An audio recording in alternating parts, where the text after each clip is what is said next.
Legendary actor Al Pacino was recently convinced by his children to go see Guardians of the Galaxy with them. After viewing the film, he was asked what he thought of it and if he would ever consider doing a comic book movie.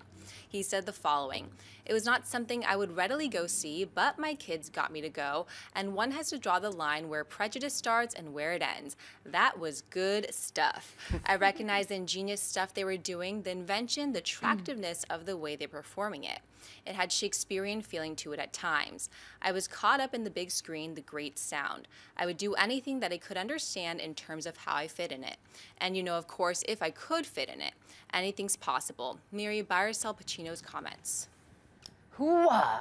I had to say it. I buy this. I buy this 110% for so many reasons. First of all, Al Pacino is a legend. He's one of the greats. To see him in a Marvel movie, obviously, I would see him as in a villain sort of role. I think it would be so exciting. Of course, you read something like this, you start to think, which characters would he play? I love the fact that he was honest, that he came out and said, look, this is not a movie that I would necessarily go and see.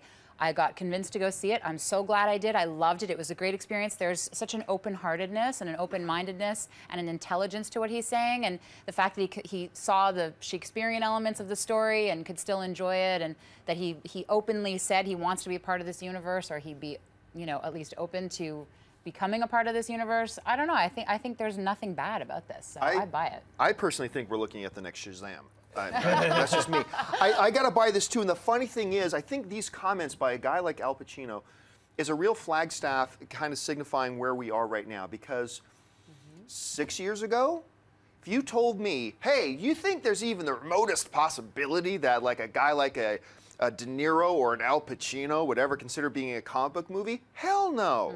Hell. But how the times have changed. Now we've got, now we're in an age where Robert Redford and Sir Anthony Hopkins and all like the best of the best. I mean, you know, we've got Gandhi in a Marvel movie, for heaven's sakes. So, and now we're in an age where it's like, oh, would Al Pacino? Of course he would be in one. I mean, seriously, the only actor right now in the world that I have a hard time picturing would do a comic book movie, and there's only one, and that's probably Daniel Day-Lewis. Yeah. But other than that, the comic now realm is so, first of all, the films are good. Yeah. And the actors are recognizing these are not just popular movies, because Pacino doesn't need to worry about popular. But they're good, and they're fun. And now you got guys like Al Pacino saying such a significant signal about where we are now with the culture of comic book films. Dennis? I buy it as well. And to add another name, Glenn Close. You never thought she'd be in the Marvel universe. And you know, you take a look at some of these older actors, and you look at their filmography, and you notice that most of the stuff, including Pacino's, is all 95, 99% all set in like the real world, you know, because they just didn't grow up with all that fantastical element. I think one movie, Pacino's Devil's Advocate, where it's like kind of supernatural, fantastical. I think De Niro had Angel Heart. Doesn't he play the? Well, I don't want to give it away for those who okay. haven't seen it, but he was in Stardust. Yep. But other than that, most of them are real world. So I like that all these guys are now starting to be open to these movies, and I'd love to see him in the Marvel universe. But you know, Samuel Jackson, and we already said Robert De Niro, Al Pacino. I mean, we're in an age now where Gal Gadot is in a comic book movie. Like the floodgates are like wide open. But I also think it's a testament to the fact that it's just good content. I think these are actors that have made good choices, and that's why they have longevity. Obviously, they're super talented and they're great at what they do. They make good choices. That's why they're still working 40 years in, 30 years in. And I think the fact that Al Pacino went to see Guardians and he saw that this was good content.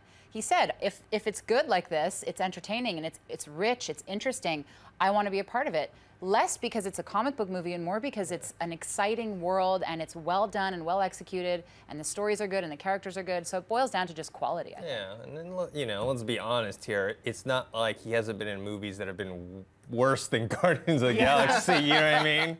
Hey everyone, if you liked this video, click that thumbs up button and make sure to subscribe to our AMC Movie News YouTube channel. It's free and helps you stay up to date with all the latest movie news, as well as our daily AMC movie talk show.